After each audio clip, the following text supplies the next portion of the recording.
it was an overwhelming moment, and I began to cry. And my wife and I both were overcome. As there, a hand came from around to comfort me, and it was one of the villagers.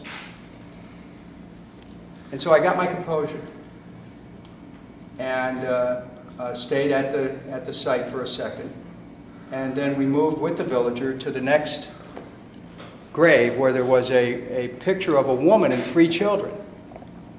And through an interpreter, this man told us this was my family.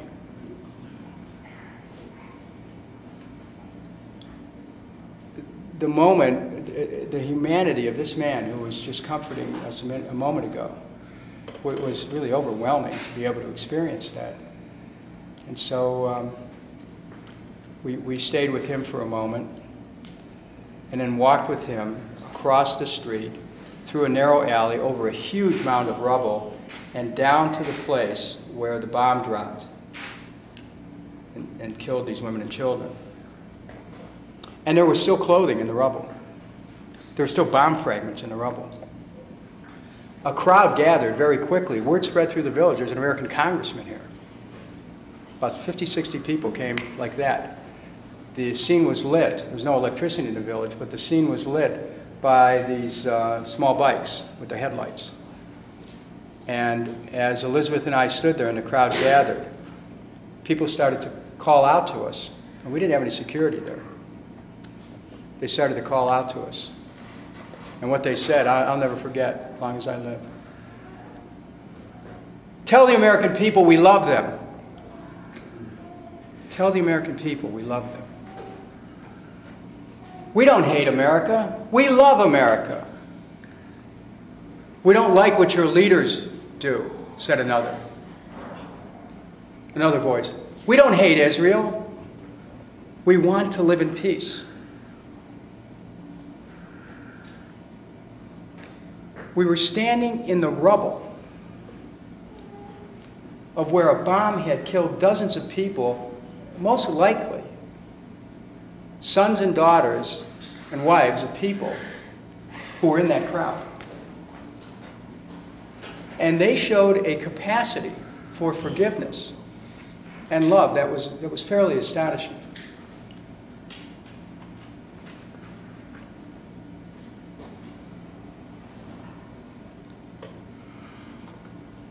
After we left that scene, Elizabeth and I went back to that grave where the little boy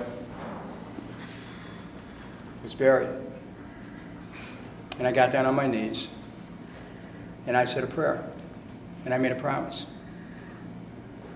I promised that little boy that I was going to work to create a world where our children are not perishing in wars, where children can grow up, all of them can grow up free of the fear of themselves or their parents being annihilated.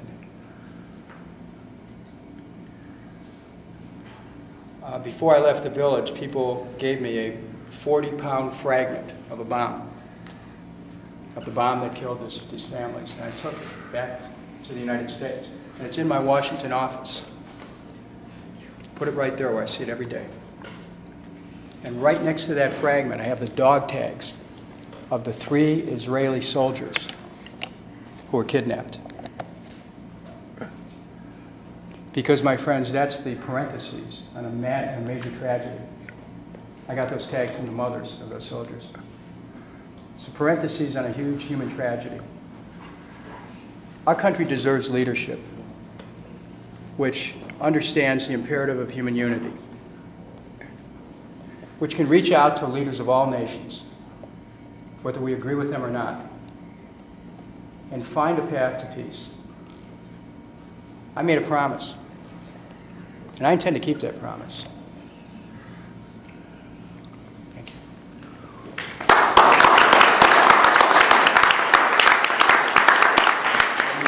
Last question. Sorry I went on that, but I wanted to share that with you. This is, Marcus just told me this is the last question. All right. Question on the federal government's lender money of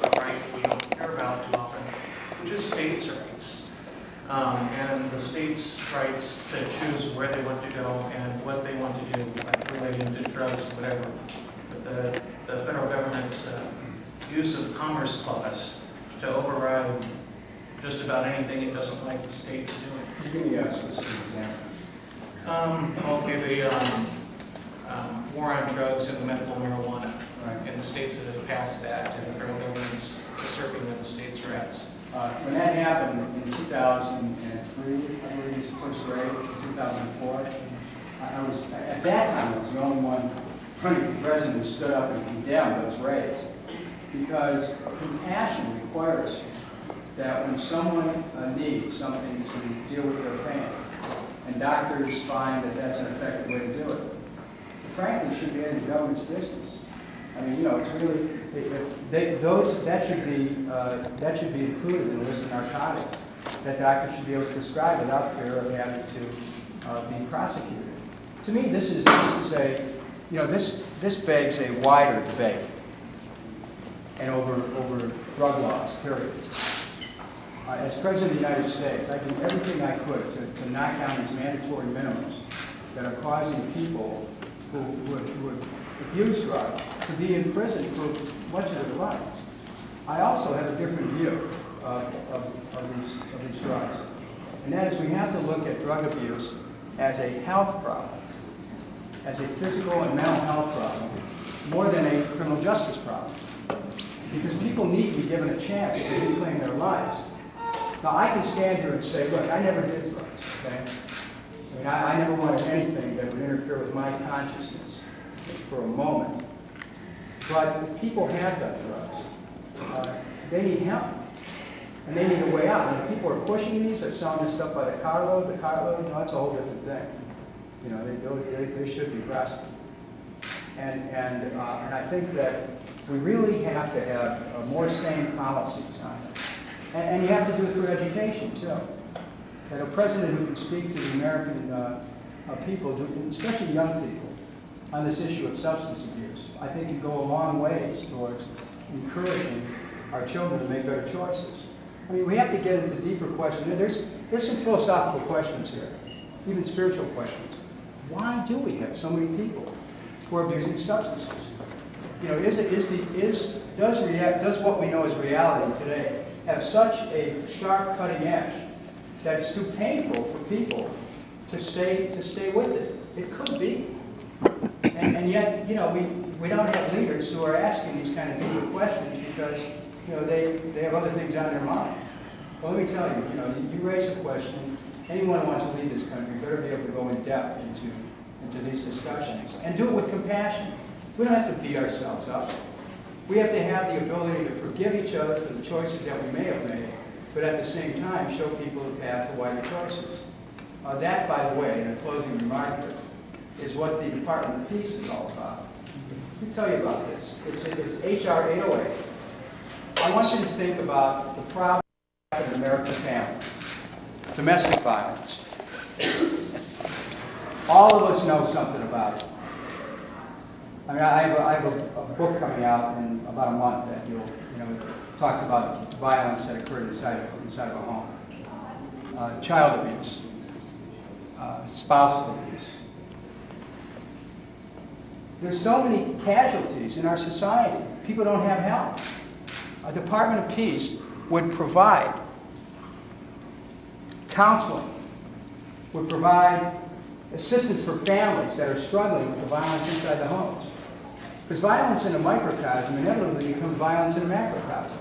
What's innermost becomes outermost. We can't escape that. The time to deal with domestic violence is a little bit late when you're in the courtroom and much too late when you're at a morgue. And so we have to look at how do we deal? This is a national problem. Gang violence, gun violence, violence in the schools, racial violence, violence against gays, police community clashes.